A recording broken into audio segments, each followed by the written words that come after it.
Assalamualaikum warahmatullahi wabarakatuh. Perkenalkan, nama saya Muhammad Zanube dari Teknologi Rekayasa Otomasi Angkatan 2024 dengan 3 digit NIM terakhir 030. Di sini saya akan mempresentasikan mengenai auto tuning PID dan karakteristik kontrol kecepatan serta posisi. Langsung saja. Oke, di sini ada metode auto tuning pada kontrol PID. Oke, auto tuning PID. Auto tuning PID adalah metode penentuan parameter kontrol proporsional atau P, integral atau I, dan derivatif atau D secara otomatis berdasarkan respon sistem. Proses ini dilakukan dengan cara memberi sinyal uji tertentu ke plan, kemudian sistem menganalisis responnya untuk mendapatkan parameter PID yang sesuai tanpa perlu penyetelan manual. Nah, tujuan penggunaan auto tuning ini sendiri adalah untuk mempercepat dan mempermudah proses penyetelan PID, terutama pada sistem yang karakteristiknya sulit dimodelkan. Dengan auto tuning, parameter PID yang dihasilkan dapat meningkatkan kestabilan sistem, mengurangi error, serta meminimalkan trial dan error yang berpotensi menyebabkan ketidakstabilan atau kerusakan sistem. Nah, dalam proses auto tuning PID ini terdapat beberapa metode yang umum digunakan untuk mengidentifikasi karakteristik sistem, yaitu ada sinestream, superposition, dan PRBS. Nah, metode sinestream bekerja dengan memberikan sinyal sinus ke sistem pada berbagai frekuensi untuk mengamati respon dinamisnya. Metode superposition dilakukan dengan menambahkan gangguan kecil pada sistem yang sedang beroperasi normal sehingga proses utama tetap berjalan tanpa gangguan besar. Sementara itu, metode PRBS menggunakan sinyal binär acak yang mengandung banyak komponen frekuensi sehingga mampu menggambarkan karakteristik sistem secara cepat dan efektif. Next. Nah, di sini ada metode auto tuning. Jadi di sini ada macam-macam metode auto tuning. Pertama ada sinestream. Metode ini bekerja dengan memberikan sinyal uji berbentuk gelombang sinus ke sistem pada berbagai frekuensi secara bertahap. Respon sistem terhadap perubahan frekuensi ini digunakan untuk mengidentifikasi karakteristik dinamis seperti gain dan fase sistem. Metode ini sangat efektif untuk analisis berbasis frekuensi dan menghasilkan parameter PID yang cukup akurat, namun membutuhkan waktu tuning yang relatif lebih lama dibanding metode lainnya. Yang kedua ada metode superposition. Metode superposition melakukan auto tuning dengan cara menyisipkan sinyal gangguan kecil ke dalam sistem yang sedang beroperasi normal. Karena gangguan yang diberikan sangat kecil, metode ini tidak mengganggu proses utama dan aman digunakan pada sistem industri yang tidak boleh berhenti. Respon sistem terhadap gangguan tersebut dianalisis untuk menentukan parameter PID yang sesuai. Terakhir ada metode PRBS atau pseudo random binary sequence. Seperti namanya, metode PRBS ini menggunakan sinyal binär acak yang mengandung banyak komponen frekuensi untuk menguji respon sistemnya. Sinyal ini mampu menggambarkan karakteristik sistem secara cepat dan menyeluruh dalam waktu yang singkat. Metode PRBS sangat efektif untuk sistem yang kompleks dan dinamis, namun memerlukan proses pemrosesan data yang baik agar hasil auto tuning tetap stabil dan akurat. Next. Perbedaan kontrol PID kecepatan dan posisi. Yang pertama ada PID kecepatan atau sistem integrating. Kontrol PID kecepatan diterapkan pada sistem yang bersifat integrating seperti pengaturan kecepatan motor. Pada sistem ini, keluaran akan terus berubah jika tidak dikendalikan dengan baik. Oleh karena itu, kontrol PID kecepatan difokuskan untuk menjaga nilai kecepatan agar tetap stabil terhadap gangguan dan perubahan bebannya. Kedua, ada PID posisi atau sistem stable. Kontrol PID posisi diterapkan pada sistem yang bersifat stable, di mana tujuan utamanya adalah mempertahankan posisi tertentu. Sistem ini cenderung kembali ke kondisi seimbang setelah terjadi gangguan. Kontrol PID posisi menekankan ketepatan mencapai set point dan kemampuan sistem untuk berhenti serta bertahan di posisi yang diinginkan tanpa osilasi. Jadi, perbedaan respon dan tujuan kontrol. Oke, perbedaan utama antara kontrol kecepatan dan posisi terletak pada tujuan pengendaliannya nih. Kontrol kecepatan bertujuan menjaga nilai keluaran tetap konstan terhadap waktu, sedangkan kontrol posisi bertujuan mencapai dan mempertahankan posisi tertentu. Akibatnya, karakteristik respon dan penyetelan parameter PID pada kedua sistem tersebut tuh juga berbeda, teman-teman. Oke, next. Oke, terima kasih. Saatnya kita simulasi.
Nah, percobaan ini merupakan menggunakan metode PRBS atau Pseudo Random Binary Sequence. Jadi, pada kondisi stable, grafik yang dihasilkan terlihat bergerigi, namun masih tergolong aman dan stabil, sehingga tetap berada di sekitar set point-nya.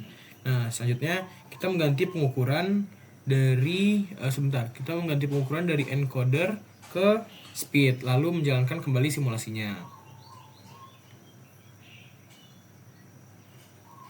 Sebentar, di sini kita run dulu. Nah, udah terus run.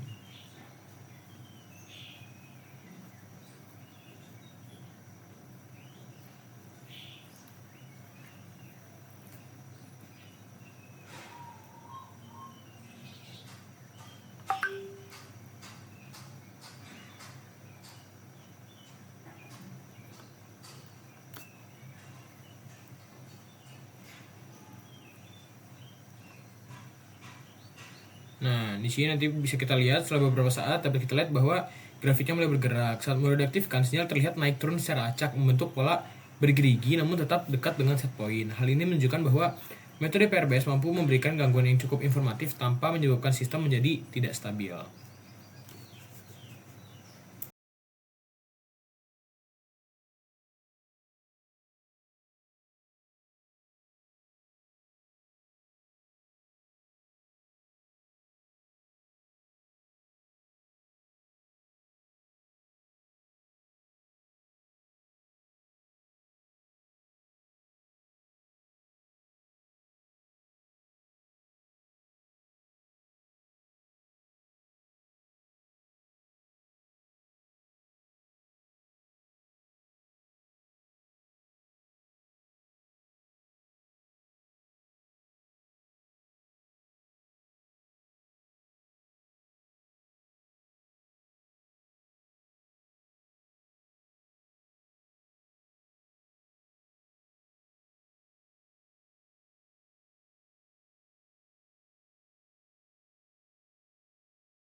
Nah, percobaan ini menggunakan metode science stream, yang mana pada metode ini eksperimen mode diubah menjadi science stream dengan parameter perubahan titik-titik frekuensi spesifik. Sistem akan menyuntikkan gelombang sinus satu persatu ke dalam sistem. Perlu diperhatikan bahwa simulasi science stream memerlukan waktu paling lama dibandingkan metode lainnya. Jika kita lihat pada scope, saat mode diaktifkan, sinyal yang dihasilkan berbentuk sinusoidal, bergerak dari atas ke bawah secara perlahan. Amplitude tidak terlalu besar, namun cukup jelas menunjukkan respons sistem terhadap gangguan frekuensi. Ini merupakan hasil dari science stream dengan responsi lambat. Dimana bentar disini bisa kita lihat. Nah, nanti akan ada masa dimana dia seperti sinusoidal.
Oke, pada percobaan berikutnya merupakan mode auto-tuner diubah menjadi superposition. Jika kita perhatikan grafiknya, terlihat bahwa sinyal perlahan menjauh dari titik tengah. Nah, hal ini terjadi karena sinyal superposition mengandung komponen frekuensi rendah yang kemudian terakumulasi oleh integrator pada sistem. Akibatnya, grafik mengalami drifting atau pergeseran nilai secara perlahan. Namun, saat mode diaktifkan sepenuhnya, grafik terlihat beroscilasi dengan amplitude yang relatif stabil. Sinyal tetap berfluktuasi di sekitar set point dan tidak menjauh terlalu jauh, sehingga sistem masih berada dalam kondisi yang terkendali.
Nah, dari ketiga metode tersebut, masing-masing memiliki karakteristik yang berbeda dalam mengeksitasi sistem. Hasil ini dapat digunakan sebagai dasar untuk proses autotuning PID agar parameter kontrol yang dihasilkan lebih optimal.